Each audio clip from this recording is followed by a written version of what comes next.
Hola a todos, me da muchísimo gusto saludarlos de nuevo. Espero que su semana esté yendo bastante bien. El día de hoy, en este episodio, les voy a presentar la conversación que le hice a la ingeniera Nancy Hernández, quien nos cuenta su proceso profesional que la llevó a incursionar en el sector ornamental, por lo que vamos a mencionar a este sector en reiteradas ocasiones.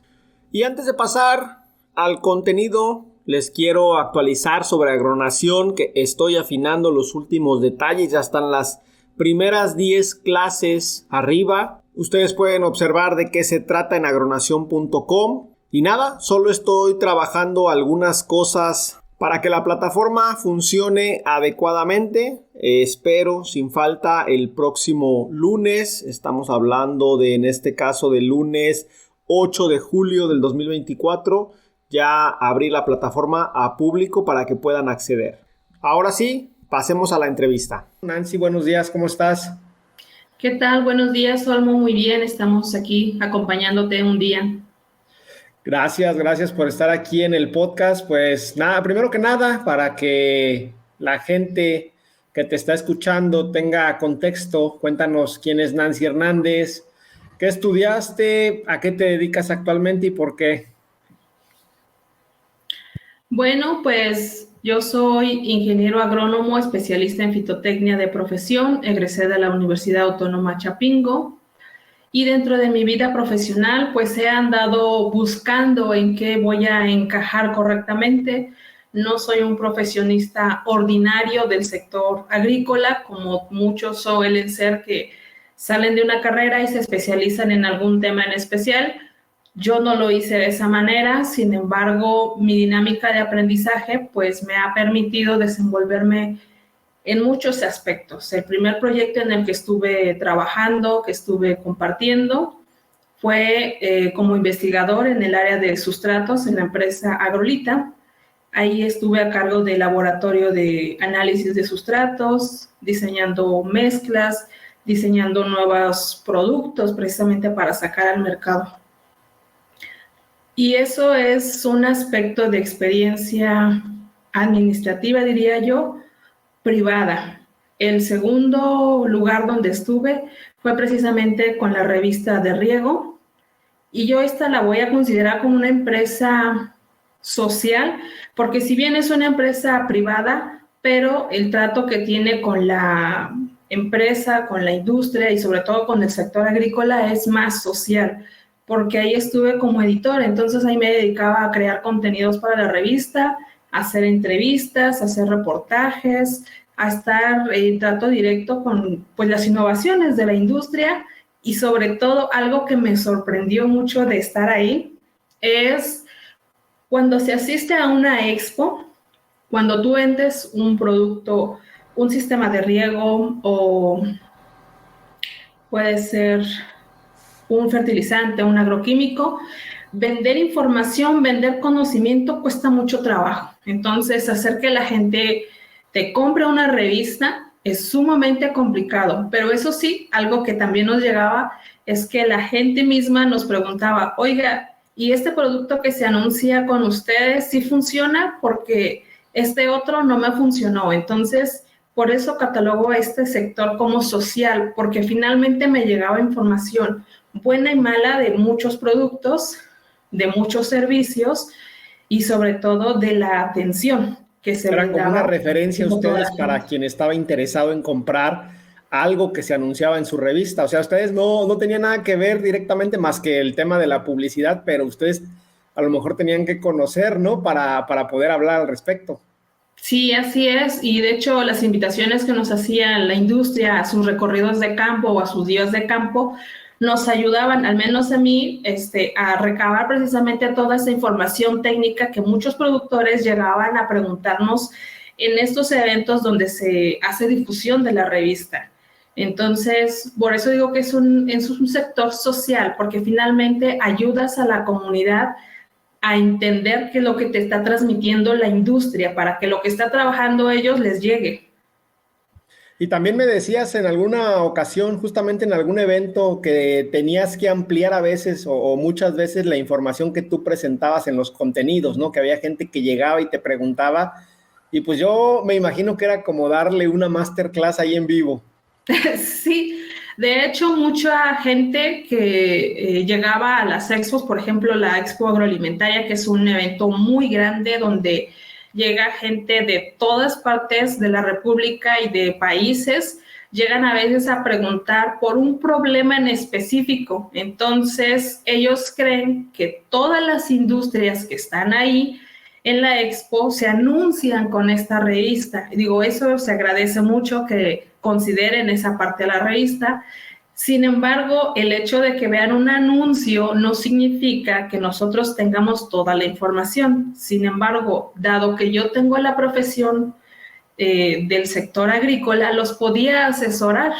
Y en algún momento se me vino la idea, bueno, pues ¿por qué no vamos a dar esa asesoría completa a los productores? Porque estoy viendo que sus dudas no necesariamente son del problema que tienen, sino de la eficiencia de los productos. Entonces, y a veces no es tanto el ingrediente activo que si funciona o no, sino básicamente es la técnica de aplicación.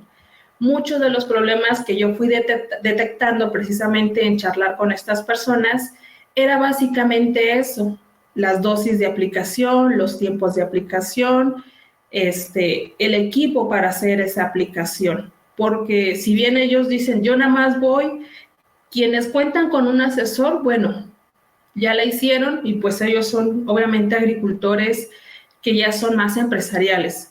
Pero mucho del productor que se acercaba era básicamente de baja tecnología. Ok.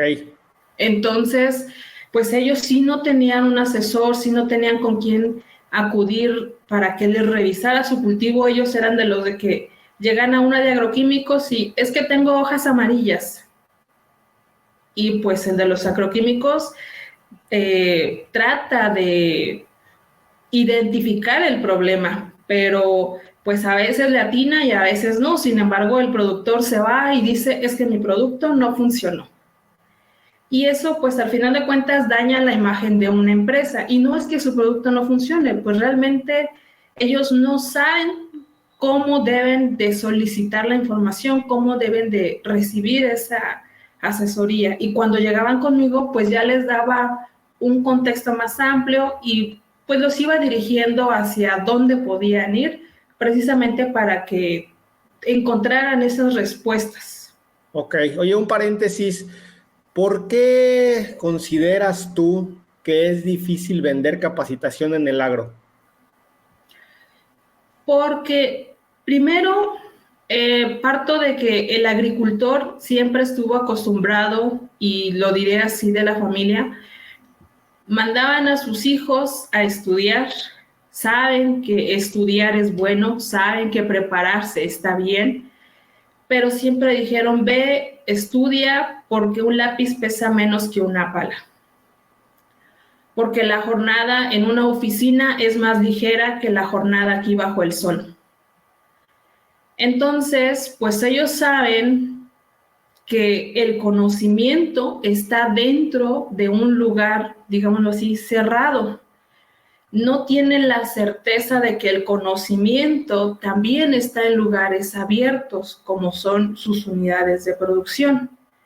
Y al no saber que está en lugares así de abiertos, pues difícilmente ellos pueden trasladar de decir, ay, es que me hace falta más conocimiento sobre cómo arar mi tierra, cómo instalar un sistema de riego, porque para ellos, desde pequeños, y eso pues siempre ha sido así, el conocimiento está encerrado en cuatro paredes.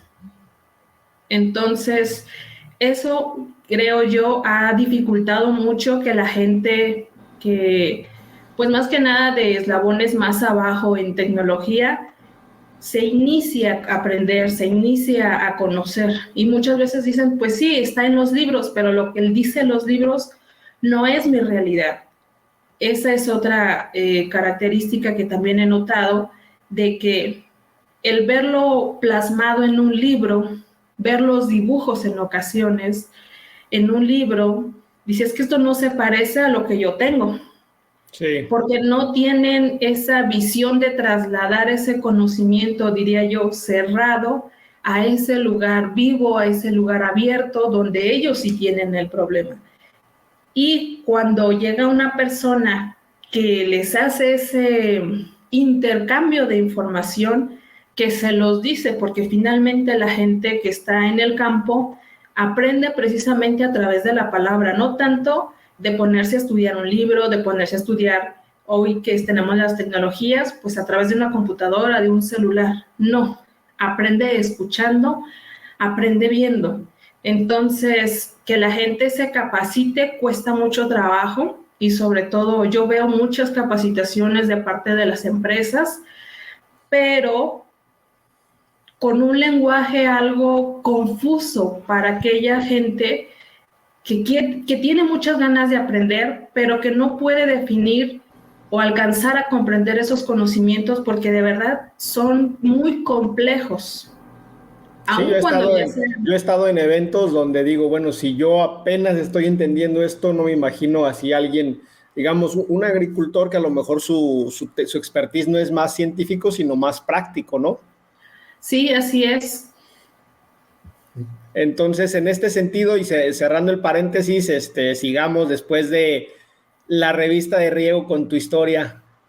Sí, pues termino ahí en la revista. Bueno, no he terminado todavía, sigo haciendo algunas colaboraciones con ellos, ya no es como venía. Sin embargo, pues cuando dejo ese espacio, me traslado a la administración pública. Precisamente surge una oportunidad, me invitan a un proyecto de una dirección. Esto fue a nivel municipal, entonces se creaba el área de desarrollo sustentable. Y es un área bastante interesante, bastante importante dentro de un municipio. Sin embargo, pues por cuestiones administrativas, de personal, y diría yo, me atrevo a decir, de incompetencia profesional, porque sin duda alguna el equipo en el que yo estuve trabajando, pues realmente no tenía equipo. Éramos a lo mejor 10, 12 personas, pero pues los perfiles, ninguno tenía una idea clara de qué se trataba la dirección, ni siquiera el propio titular de la dirección. Entonces eso fue muy complicado sobrellevar ese equipo porque sin duda alguna la administración pública está muy politizada, entonces eso dificulta muchísimo, muchísimo el avance de cualquier proceso por más simple que sea. Ahí en la administración pública estuve un año precisamente en desarrollo sustentable. Luego, por cuestiones de intereses políticos, me cambian al área de desarrollo social, ejerciendo otra actividad. Y al último año me vuelven a cambiar a la UIPE, que es la Unidad de Información, Planeación, Programación y Evaluación de Políticas Públicas. Ok. Entonces, en cada proyecto o estos proyectos he estado 3 años aproximadamente en cada ramo, y del sector público, pues finalmente es así el sector público. Aún así, aunque ya pasé por 3 sectores o había pasado, no me sentía yo un profesional apto, capaz de resolver situaciones, de resolver problemas, porque aunque había desempeñado un buen trabajo en cada área que estaba, yo no me sentía satisfecha. Y es como saliendo de la administración, empiezo a trabajar ahora en un proyecto personal que decía, ¿a qué te vas a dedicar? Porque ya pasaron 9 años, ya vas a empezar el 10º año de egresada y no es posible que todavía no sepas qué hacer. Bueno, pues sí es posible porque hay gente que como yo tenemos muchas inquietudes, muchos gustos y queremos saberlo todo y nada al mismo tiempo, porque eso pasa, entre más uno se va metiendo, se da uno cuenta de que sabe menos. Y en este caso descubrí algo, que lo que más me gustaba y que agradezco mucho al compañero que tuve precisamente en el último área de la administración, que me dijera eso, porque al final de cuentas fue como que lo que marcó para que yo dijera, me voy a dedicar a hacer esta actividad, que es la capacitación. Si bien yo desde que egresé me he dedicado a brindar capacitación en el área urbana, en la agricultura urbana, a unidades pequeñas, unidades escolares, desde preescolar hasta universitarios, y desde amas de casa hasta empresarios, no era una actividad que yo considerara primordial en mi vida. Sí daba capacitación, sí brindaba asesoría, pero algo que descubrí en la administración pública gracias a esta persona es que me dijo, algo que yo aprendí, que le agradezco mucho a usted, es que aprendí cómo se opera en esta oficina correctamente gracias a que me enseñó de una manera tan sencilla. Dice, es que cualquier actividad que yo le preguntaba lo hacía ver tan fácil. Y dice, llevo mucho tiempo en la administración y no había podido entender los procesos, pero usted me los enseña de una manera tan simple, tan fácil, en un lenguaje que sí entiendo. Y entonces dije, bueno, creo que soy buena instructora, creo que soy buena descifrando enigmas, descifrando conflictos, y algo que sí le agradezco a la administración pública es que continuamente dan cursos de servicio al cliente, porque como administrador público nunca puedes perder la tolerancia, el buen humor, la sonrisa.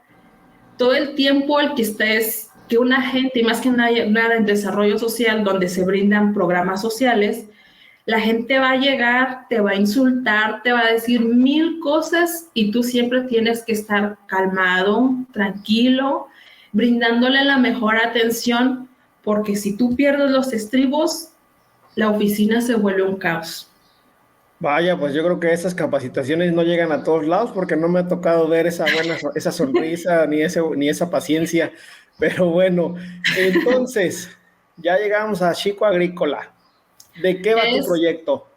Bueno, pues cuando yo llego precisamente con esta parte de que descubro que la capacitación me gusta, también me dio por estudiar, bueno, pero hay de capacitación a capacitación, porque la editorial me dejó en claro que los agricultores no entienden siempre una capacitación.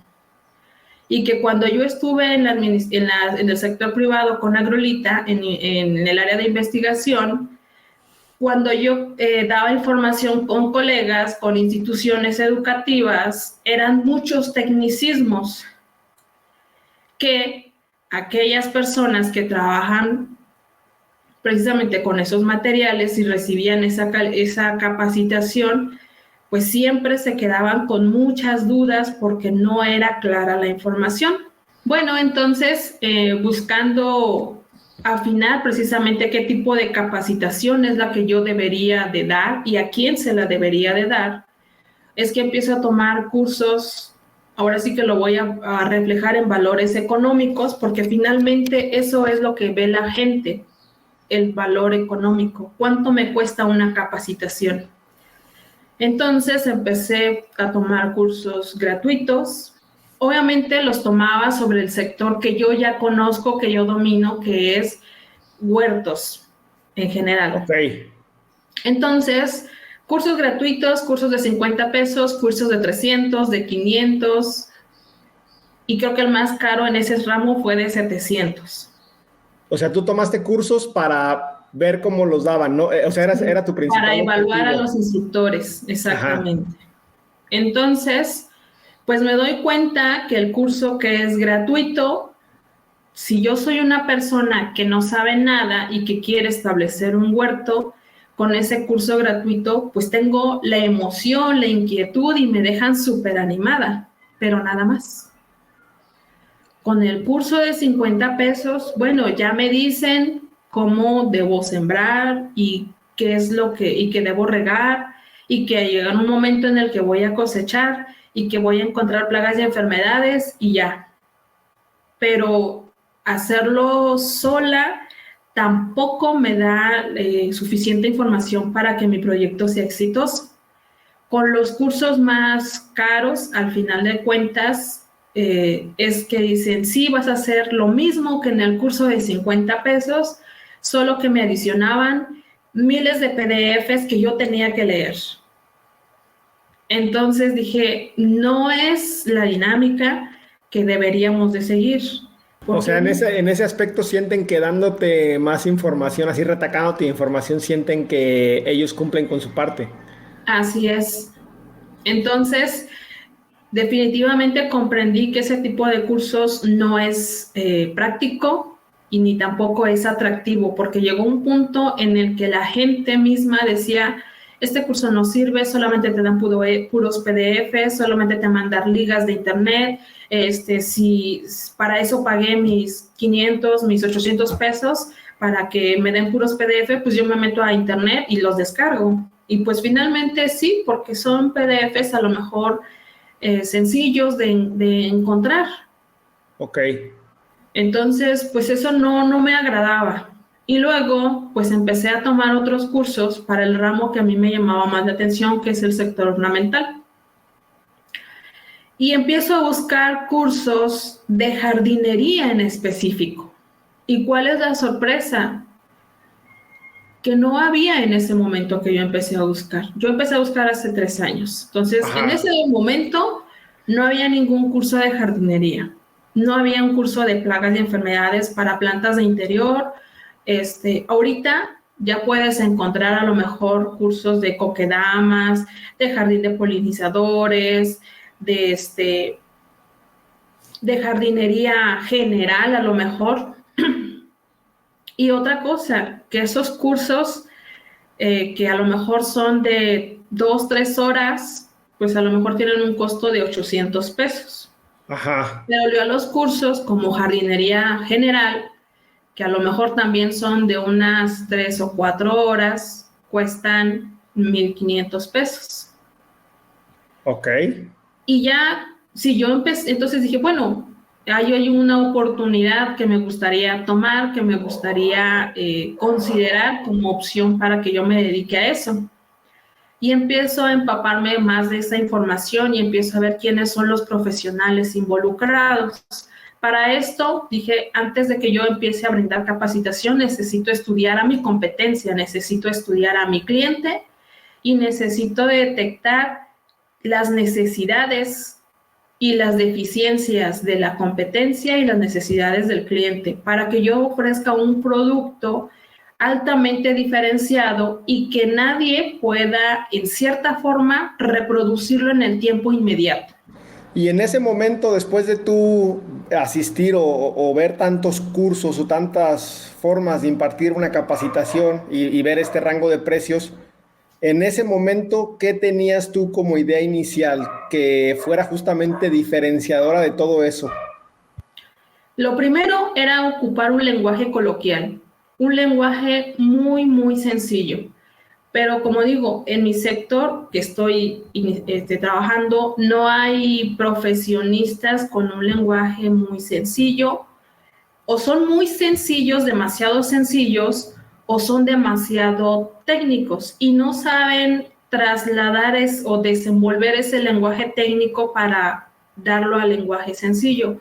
Actualmente te puedo decir que dentro del sector ornamental que yo estoy trabajando y con el que estoy iniciando, pues los profesionales, me encuentro arquitectos paisajistas, ingenieros civiles, arquitectos, jardineros, agrónomos, incluso algunos son diseñadores de interiores. Sin embargo, cada uno tiene una visión muy distinta de lo que es jardinería. Y eso me refiero como profesionistas, porque aparte tengo los que son amantes de las plantas, otra profesión, los biólogos también, las amas de casa. Y algo que me ha asombrado, si bien dicen es que las flores son para las amas de casa, da la casualidad que dentro del sector profesional, oficial, digo yo, porque ya tienen un título o un estudio, son en su mayoría hombres. Y a lo mejor yo en un principio diría, no, pues son las mujeres, porque no, Sí, son yo hombres. pensaría que a lo mejor ese sector está más lleno de mujeres, pero sí está interesante esto que comentas. Sí, no, la verdad es de que son hombres los que predominan mucho en el cuidado de las plantas y los viveristas y los productores de flores en su mayoría son hombres. No hay tantas empresas dentro del sector ornamental exclusivas de mujeres o lideradas por mujeres. Son pocas las empresas que tienen como líder a una mujer dentro del ramo ornamental, que aunque a simple vista decimos, es que a las mujeres les encantan las flores. Sí, nos encantan, pero creo yo nada más a manera de consumo, no como un empleador del sector ornamental. Ok, interesante esto que comentas. Y en esta búsqueda incesante que hiciste por entender el sector ornamental, ¿qué otras particularidades encontraste que nos puedas comentar ahorita? Pues tiene muchas particularidades. Otro aspecto bastante importante y que precisamente apenas hice una publicación del mes pasado es sobre la estadística ornamental. A El ver, sector ornamental tiene una estadística algo particular. Hay unidades donde se hace la investigación y se hacen conteo para decir cuántas toneladas de maíz, cuánto de jitomate, cuánto de chile, cuánto de arándano y de fresa. Pero en el sector ornamental, primero se divide en dos vertientes, flores de corte y decimos plantas, refiriéndonos que una planta es aquella especie vegetal que está dentro de un contenedor, una maceta, pues. una maceta, es decir, que nos vamos al sector de viverismo. Ajá. Y las flores son precisamente especies vegetales que se comercializan cortadas o en todo caso a raíz desnuda y que sirven precisamente para hacer arreglos principalmente. Ok. Entonces, en las estadísticas para ornamentales, solamente vamos a encontrar estadísticas para flor de corte. Estadísticas sobre producción de planta no hay. ¿Te refieres Y al CIAP, en donde podríamos encontrar esta información de flor de corte? el CIAP, INEGI también tiene un apartado que hace investigación de estadística, tampoco lo tiene. Para el sector de viverismo. Hay algunas especies que por la importancia que ya tienen económicamente, sí se les hace un análisis. Por ejemplo, la flor de Nochebuena, que se produce y se vende en maceta. Entonces, la flor de cempasúchil. Son especies que sí vamos a encontrar estadísticas en maceta porque ya su valor económico ha trascendido que involucra un crecimiento alto, pero el resto de las flores, por ejemplo, las suculentas, que son una especie que a todos encanta porque es de fácil cuidado, Sí. no hay una estadística que me diga cuántas son las plantas suculentas que se producen. No lo hay. ¿Y hay alguna asociación en México que pueda tener esa información? O sea, alguien como que junte todos los datos de las personas que producen suculentas. No, esa Ok. es otra cosa. Y lo considero dentro de las estadísticas que, como tal, el sector ornamental es algo que me asombra porque, si bien dicen, la agricultura protegida nace precisamente con las flores, con la producción florícola en espacios donde las condiciones no eran favorables, crean estas estructuras. Sin embargo, aquí en México las estructuras para producción en el sector ornamental son muy poquitas las unidades que sí tienen ese grado de tecnificación, pero en su mayoría hay invernaderos rotos, con plástico reciclado, muy abandonado, aunque se tenga producción de mediana calidad, porque yo no puedo decir que haya producción de excelente calidad. La mayoría del sector agrícola como que ha sido olvidado, no está 100% tomado en cuenta. Y esto, pues obviamente yo lo platicaba con los arquitectos paisajistas. ¿Cuáles son los parámetros que consideras para comprar una planta y que sea de calidad? Ajá. Y pues básicamente solamente ellos dicen, con que tenga el tamaño. Ok. No verifican sanidad, no verifican si la raíz viene completa, no verifican el tipo de sustrato, no, nada de ese tipo de... Y me imagino que los arquitectos paisajistas dentro de toda esta mezcolanza que mencionaste de perfiles que están en este sector, me imagino que son los que están como en el top, ¿no? Los más exigentes. Podría decirse, sin embargo, el hecho de que ellos solamente vean a una planta como un objeto, es decir, yo pongo el objeto A en un espacio X y tiene que estar bello de aquí, del día 1 al día 50, pero si en el día 40 ese objeto A que puse se ve mal, lo saco y pongo otro que se vea bien. No es de que me interese de que el objeto que yo compré A de verdad mantenga la calidad del día 1 al día 50. No, es simplemente sustitución. O sea, ya entendí, o sea, este perfil profesional no tiene, digamos, ninguna base agronómica para realizar su trabajo, es simplemente una cuestión estética. Sí.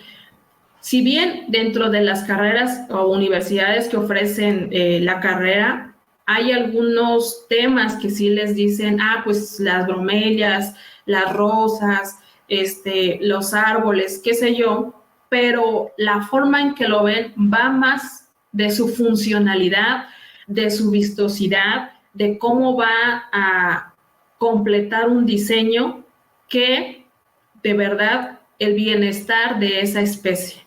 O sea, cuando yo empiezo a brindar y crear ahorita algunos contenidos, precisamente los hago difusión en Facebook, empiezo a crear contenidos sobre qué es el microclima, qué es el arbolado, qué son las malezas, qué son las hierbas, me voy por estratos. Los comentarios es, oh, qué interesante, oh, yo no sabía esto. Mira, yo trabajo con esto. ¿Me puedes dar información de, por ejemplo, cómo hacer un jardín en un balcón? Y yo dije, ok, fácil es decirte pon plantas A, B y C. Sin embargo, yo tengo que considerar que el balcón puede estar en un edificio de 10 pisos. De donde 15 no le da el sol o donde está todo el día la sombra, donde hace frío. Sí, y digo, independientemente de sol y sombra, porque hay plantas para eso, lo primero que yo debo de enseñarle a mi público, porque finalmente es esto, que antes de que yo pueda darles una recomendación de cómo diseñar un jardín de balcón, yo primero tengo que enseñarles sobre la influencia de la presión atmosférica sobre las plantas. Ok. Porque no importa aunque yo ponga un geranio, que yo ponga una nochebuena, no es lo mismo que yo esté a ras de piso a que yo esté a 10 metros de altura, que yo esté a 50 metros de altura. Las condiciones a lo mejor de sol y sombra, pues yo se las puedo dar porque voy a mover esa macetita. Sí. Sin embargo, la presión es así, no la voy a poder cambiar porque mi departamento está en lo alto. Ok. En este sentido, pregunta difícil. ¿Crees que sea más fácil que un agrónomo se convierta en paisajista o que un paisajista se convierta en agrónomo?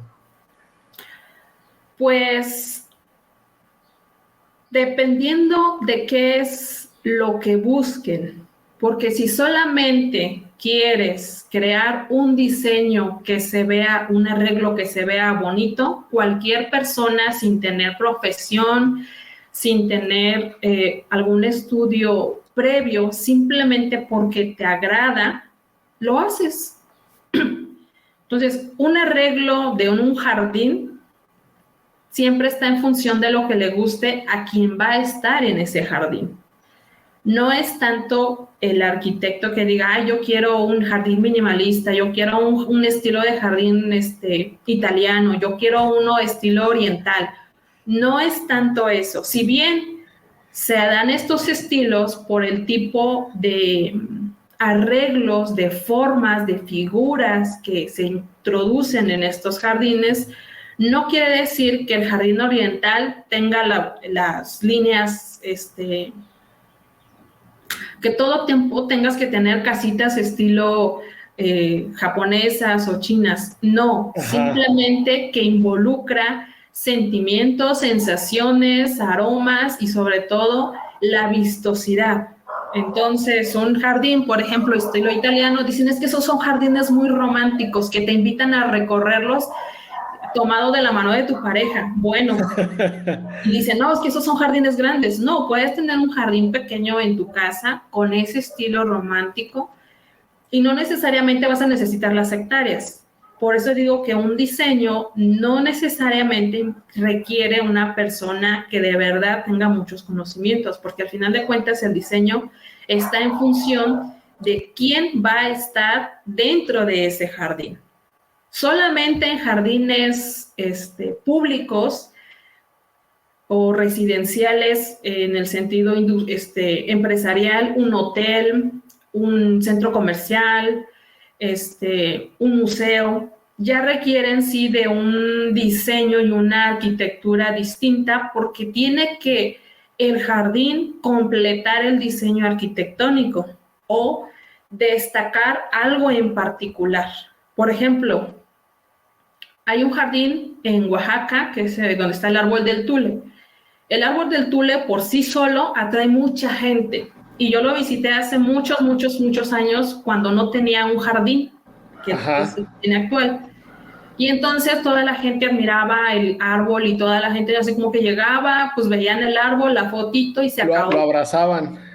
Sí, pasaban a misa y a lo mejor y se acabó. Ya no había más que hacer en ese pueblito. Una visita de 20 minutos, media hora y ya. ¿Para qué te quedas más tiempo si ya no hay nada que hacer? Sí. Sin embargo, ahora a su alrededor el municipio hizo un jardín muy vistoso, muy llamativo, con muchos colores.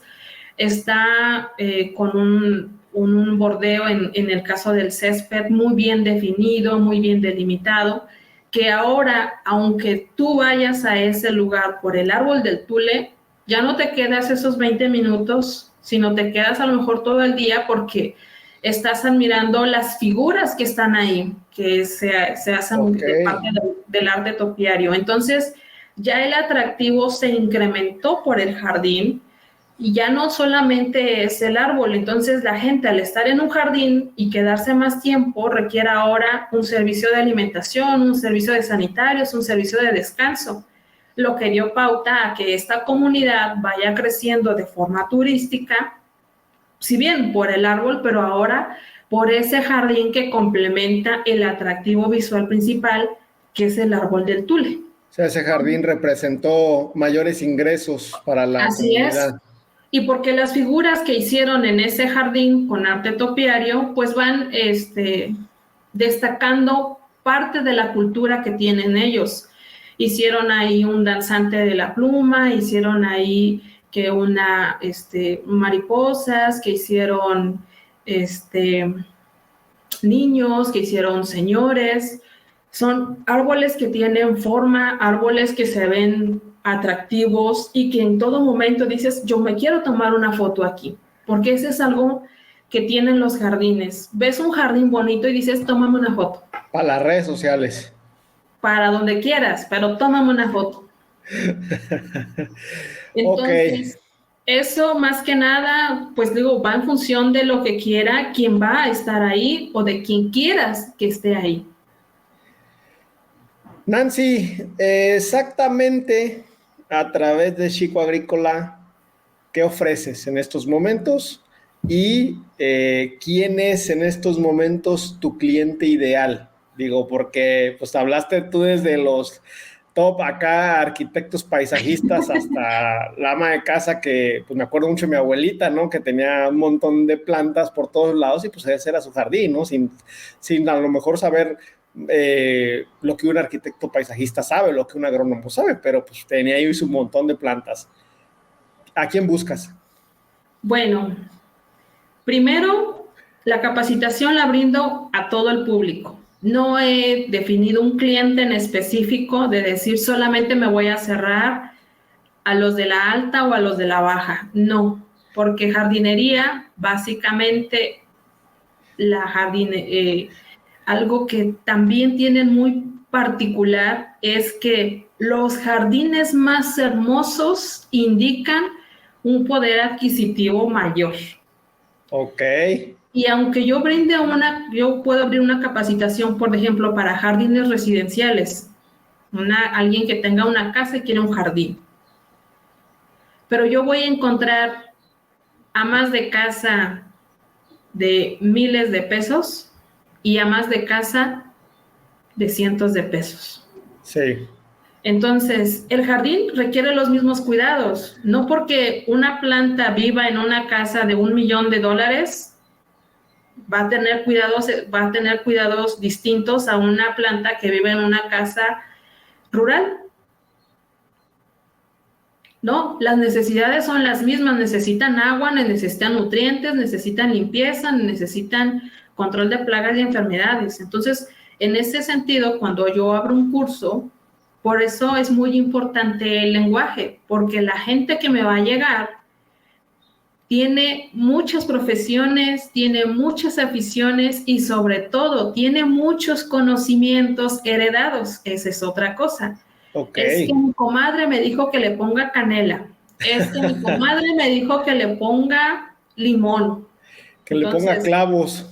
Entonces, de repente hay algunos, diría yo, tips que se saben que sí me dejan no, eso no se debe de hacer. ¿Les funciona? Sí. Y entonces viene la pregunta ¿y por qué sí funciona y no se debe de hacer? Y es cuando pasa por mi mente toda esa maquinaria técnica industrial de conocimiento a decir, a ver, vamos a desmenuzar todo y explicar por qué sí funciona y por qué no se debe de hacer. O por qué se debe de hacer en algunas especies y en otras no, porque eso también pasa, que no todas las especies reaccionan de la misma forma. Y en cuanto a los cursos, bueno, obviamente, si yo hablo un curso de plantas de interior, está abierto para todo público, pero hay sectores, por ejemplo, los paisajistas, que dicen, yo no dejo que un jardinero me toque mi diseño porque lo destruye. Y es cierto. Ok. Entonces, abro un curso para jardineros basado en algún estilo de jardín. Cuando yo hablo de un estilo de jardín, de un tipo de jardín o de algo específicamente, es cuando me llegan estos profesionales especializados en ese tema. Las amas de casa, mi público solito define en qué sí debe meterse y en qué no debe meterse. Ok. Si yo abro un curso de poda ornamental y digo aparte específico, solo setos, las amas de casa no se van a meter porque no conocen qué es un seto. Ajá. Y aparte, cuando yo les pongo ahí o les paso la plantilla del contenido, pues muchos van a decir, no, es que este curso está, claramente dicen, este curso es mucho para lo que yo necesito. Yo necesito nada más que me necesito digan, que no se me mueran. Sí, exactamente. Y de verdad, las amas de casa, los cursos que necesitan son tan básicos, tan simples, que en determinado momento a mí me parecieron ridículos. Sin embargo, cuando estudio todo el contexto del sector, veo que efectivamente hay cursos que deben ser demasiado básicos y que aparentemente es un tema sencillo, sin embargo no lo es. Pero hay mercado para eso, entonces. Así es. Ok. ¿Cuál es el mercado que me atiende esos cursos que yo diría de temas ridículos? Las mujeres y hombres que están con un poder adquisitivo alto. Los cursos más especializados son aquellas personas que tienen una especialización profesional o no profesional, porque hay quienes son, por ejemplo, en el caso de jardineros, que su papá les enseñó el oficio y se volvieron jardineros no profesionales porque no tienen los conocimientos sólidos de una institución, pero tienen los conocimientos de experiencia. Saben. Así es. Ok. Entonces, ahí diría yo, una clase media la que adquiere cursos semitécnicos. Y hay otro sector que quiere cursos completamente técnicos, porque, por ejemplo, un campo de golf dice, es que yo quiero que mi superintendente sepa exactamente cómo mantener el campo de golf en buen estado todo el año. Entonces, ya es un curso altamente especializado, viendo normas, viendo reglamentos, viendo estructuras, porque obviamente ya son temas distintos. Ya pero esos parámetros bien específicos. Sí, pero esos ya los piden de forma muy particular. Okay. Entonces, en este sentido, por ejemplo, que te decía, los cursos ridículos, por ejemplo, es cómo sembrar. Y de verdad, suena muy, muy gracioso. Sin embargo, cuando yo empiezo a querer estructurarlo, fue complicado porque digo, ok, ¿qué vas a sembrar? ¿Una semilla? Porque en el sector ornamental, una semilla no necesariamente es lo que conocemos como semilla. Una semilla puede ser, dicen por ahí, una patita, una ramita, sí, una semilla, un bulbo, un camote, una planta. Todo eso se considera semilla. Entonces, el curso que inicialmente yo vi que era ridículo, no lo es muy complicado, pero una ama de casa, por el hecho de tener un bello jardín, cuidas más de 2 especies y esas 2 especies pueden sembrarse o trasplantarse de diferente manera. Entonces, totalmente. La necesidad que ellas me expresaron de decir, es que yo necesito saber cómo sembrar, sí tiene una lógica distinta en el sector ornamental y muy complicada de entender y de definir y sobre todo de interpretar. Al menos en mi caso, que tengo la profesión de agrónomo, ahorita como que ya me quité todo ese quehacer de la agricultura es A, B, C. Aquí el sector ornamental es Z, J, M, L, A, porque de verdad que yo no puedo agrupar una actividad simple como fue sembrar. Ok. Nancy, si alguien quiere contactarte para capacitarse, para conocer sobre cuándo das tus cursos, para platicar contigo sobre ornamentales, ¿cuál es el medio de contacto más adecuado para ti? Ahorita lo hago a través de Facebook y a través de WhatsApp, donde los puedo estar atendiendo. Mi página en Facebook es así como Jico Agrícola, con X, dicen por ahí. Okay. Ah, es que le quitaste el me de México, así es. Y algo muy curioso de Jico es de que me quedo con esta palabra, aunque muchos me confunden que si soy de Jicotepec, si soy de Jicli, me han preguntado si soy de Chihuahua, de Veracruz, de Puebla, porque hay muchos jicos en México. Sin embargo, Jico deriva de 2 vocablos en náhuatl, que es Jicli, que es ombligo, centro, y co, pues lugar. Entonces, Jico se queda así, como un centro, y al juntarlo con agrícola, es un centro agrícola, porque la intención de quedarse como Jico Agrícola es de que esto crezca y en un futuro se convierta en una escuela solamente, para brindar capacitación al sector ornamental, y digo yo, para profesionales y no profesionales, que requieran precisamente desarrollar mejor sus habilidades, afinar mejor sus técnicas, porque mucho del conocimiento ya lo tienen, solamente es ayudar a pulirlos. Ajá, perfecto. Entonces, pues me encuentran así en Facebook como Jico Agrícola y en WhatsApp, Y bueno, en en WhatsApp tu número. 55 33 85 27 67. Va, nada de spam, solo gente interesada en lo ornamental.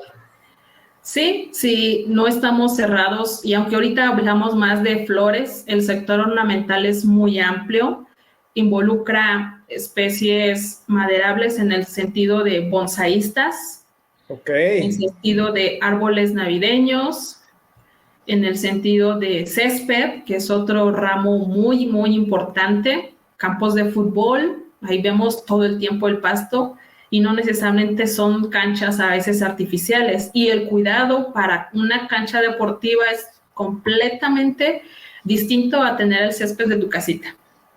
pues espero que pronto te tengamos aquí nuevamente para que nos hagas un desglose de todo el sector ornamental, porque sí, de repente, pues yo nomás pienso en macetas y flores de corte, pero ya mencionaste todo eso y también mencionaste el tema de los viejitos y todas las cactáceas así chiquitas, entonces seguramente será una plática interesante. ¿Algún comentario final que quieras compartir con la audiencia?